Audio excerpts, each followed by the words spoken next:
लेकिन कहीं ना कहीं आपके दिमाग में एक सवाल जरूर पैदा हुआ होगा कि यार, अमेरिका ने कहा कि रूस से तेल खरीद लो तो खरीद लिया, अमेरिका ने कहा मत खरीदो तो नहीं खरीदा। क्या रूस हमें इस बात के लिए माफ करेगा कि यार तुम किसी और के इशारे पर नाच रहे हो? उसने कहा तेल खरीद लो तो खरीद लिया, उसने कहा मत खरीदो तो नहीं खरीदा। आप लोगों का खुद का कोई स्टैंड है? क्या आपके अंदर स्पाइन है जो आपको इस बात को कहने की हिम्मत देती है? यह एक बड़ा सवाल है। तो क्या वाकई में भारत अमेरिका के कहने पर रुक गया था? और अगर ऐसा है तो रूस तब मान गया था कि नहीं देंगे और अब मान गया कि चलो ले लो? यार, ये तो फिर अलग ही तरह का रूस हो गया। मतलब अपने अंदर कोई नफरत नहीं पालता। खेला क्या है? आज के सेशन में हम डिकोड करेंगे कि मामला क्या है। खैर, इस बीच दुनिया भर में जितनी भी चर्चा है वह इस बात की है कि ईरान से होकर तेल बाहर नहीं आ पा रहा है। भारत ने कूटनीतिक दांव चलते हुए पुतिन या रूस से कोऑर्डिनेट करके वहां का तेल खरीद लिया है। दुनिया भर में संकट इस बात का है कि लोग आपस में झगड़ रहे हैं, लेकिन भारत में ऑयल की कीमतें फिक्स हैं, रुकी हुई हैं, बढ़ नहीं रही हैं। लेकिन जो गिरा पड़ा है वह है बाजार। बॉम्बे स्टॉक एक्सचेंज के हालात देखकर निवेशकों के हाल पस्त हैं। फरवरी में जहां 81,000 था, आज 74,000 चल रहा है। निफ्टी 50 आज 23,000 पर चल रहा है, जबकि पहले 25,000 था। निवेशकों के अंदर बड़ा मलाल है, क्योंकि 30 लाख करोड़ रुपए तो पहले ही मार्केट से साफ हो चुके हैं और अब लगातार 5 लाख करोड़ रुपए और वाइप आउट होने की खबर आ गई। 1000 पॉइंट गिरते ही सवाल उठता है, क्या हम रूस से दूर हो गए, अमेरिका के नजदीक हो गए, या फिर हम दोनों को साधने में कामयाब हो गए? सवाल वहीं का वहीं है। अमेरिका में ट्रंप इस बात से खुश थे कि उन्होंने भारत को रोक दिया कि रूस से तेल मत खरीदो, लेकिन जब कहा कि भारत रूस से तेल खरीद सकता है तो भारत तैयार हो गया। हेडलाइन बनती है कि भारत 3 करोड़ बैरल तेल रूस से खरीद रहा है। इसमें कंपनियों के नाम भी सामने आते हैं। ब्लूमबर्ग की रिपोर्ट में नाम आता है कि इंडियन ऑयल तेल खरीद रहा है और रिलायंस इंडस्ट्रीज भी खरीद रही है। कुल मिलाकर लगभग 3 करोड़ बैरल तेल की डील बताई जाती है। जैसे ही स्ट्रेट ऑफ हॉर्मुज में दिक्कत शुरू हुई, भारत ने अमेरिका को समझाया कि हम पहले भी कहते थे कि हम रूस से तेल इसलिए खरीदते हैं क्योंकि हमारी जरूरतें हैं। अगर स्ट्रेट ऑफ हॉर्मुज से सप्लाई रुक गई तो हमें दूसरे विकल्पों से तेल खरीदना पड़ेगा, और जब हम दूसरे विकल्पों से खरीदेंगे तो बाकी देशों के लिए तेल महंगा हो जाएगा। इससे वैश्विक स्तर पर महंगाई बढ़ेगी और यह किसी के लिए भी सुरक्षित नहीं होगा। बस यही बात थी जो भारत समझाने में कामयाब हुआ। अब किस्मत देखिए, जिसका सितारा चमका वह रूस है। जब अमेरिका ने रोजनेफ्ट और ल्यूकोइल जैसी कंपनियों पर प्रतिबंध लगाए थे, उस समय उनके जहाज शैडो फ्लीट बनकर समुद्र में तैर रहे थे। मतलब रूस का तेल समुद्र में था, लेकिन खरीदार नहीं मिल रहा था। कई जहाज समुद्र में खड़े थे कि जिसे चाहिए ले लो। बहुत से कम विकसित देश जिन्हें प्रतिबंधों का डर नहीं था, वे इन शैडो फ्लीट से तेल खरीद भी रहे थे। रूस इसी तरह तेल बेच रहा था। फिर क्या हुआ? जैसे ही कुछ प्रतिबंध हटे, उन्हीं जहाजों में से 2 जहाज, माइलो और सारा, जो सिंगापुर की तरफ जा रहे थे, उन्हें भारत की तरफ मोड़ दिया गया। भारत के पास तेल आने की खबर उसी समय बनी जब अमेरिका ने कहा कि हमने आपको 30 दिन का वेवर दे दिया है, आप तेल खरीद सकते हो। भारत में इसे बहुत नकारात्मक तरीके से देखा गया।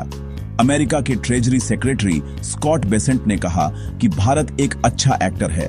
पहले हमारे कहने पर उन्होंने खरीदना बंद किया, अब हम उन्हें 30 दिन की अनुमति दे रहे हैं।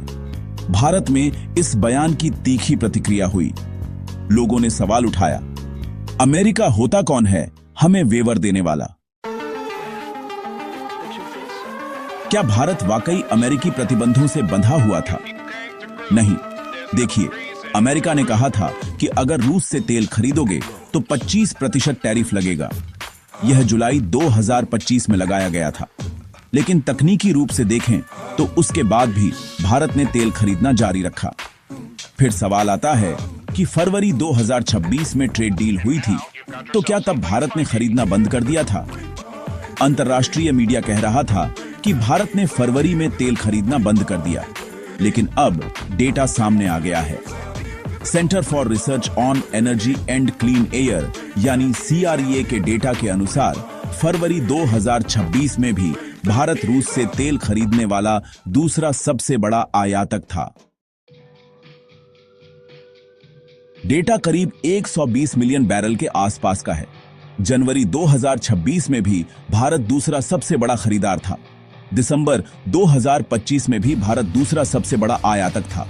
नवंबर 2025 में भी भारत 100 से 110 मिलियन बैरल के बीच तेल खरीद रहा था। कुल मिलाकर भारत रूस से तेल खरीदता रहा। भारत ने इसका ढिंढोरा नहीं पीटा, लेकिन खरीद जारी रखी। अब सवाल उठता है कि अमेरिका ने कहा था कि 25% प्रतिबंध तभी हटाएंगे जब भारत तेल खरीदना बंद करेगा। क्या भारत मान गया था?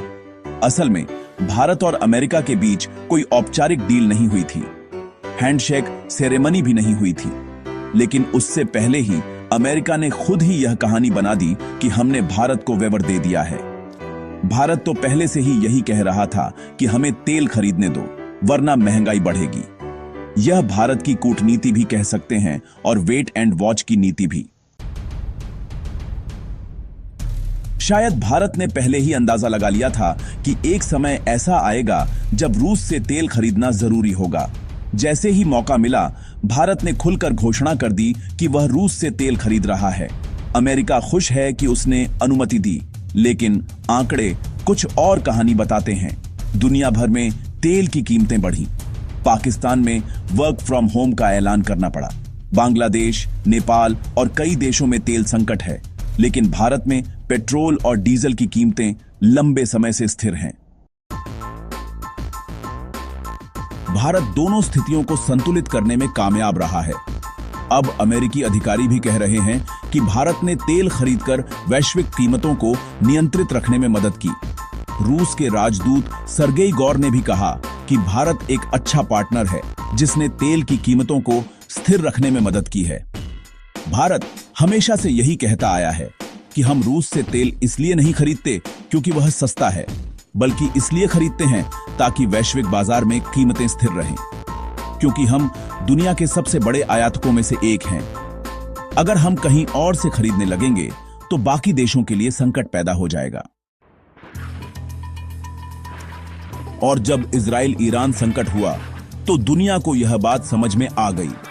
भारत के विदेश मंत्री का 2023 का बयान फिर से वायरल होने लगा, जिसमें उन्होंने कहा था कि पश्चिमी देशों को भारत का धन्यवाद करना चाहिए कि वह रूसी तेल खरीद रहा है। इसी बीच खबर आई कि स्ट्रेट ऑफ हॉर्मुज से एक जहाज भारत पहुंच गया है और मुंबई पोर्ट की तस्वीरें सामने आई हैं। सवाल उठने लगे कि भारत में तेल सप्लाई की स्थिति क्या है। पेट्रोलियम मंत्री हरदीप सिंह पुरी ने संसद में कहा कि भारत लगातार संपर्क में है। ईरान से भी बातचीत हो रही है और 3 बार चर्चा हो चुकी है। भारत 40 देशों के साथ संपर्क बनाए हुए है ताकि तेल की सप्लाई और रिजर्व सुरक्षित रह सके। जब दुनिया में कच्चे तेल की कीमत $120 प्रति बैरल तक पहुंच गई है, तब भी भारत में पेट्रोल डीजल की कीमतों में स्थिरता बनी हुई है। अगर देश के अंदर यह स्थिरता बनी हुई है तो इसे एक सफल कूटनीतिक प्रयास माना जाना चाहिए। आप लोग इसे कैसे देखते हैं, जरूर बताइएगा। जय हिंद।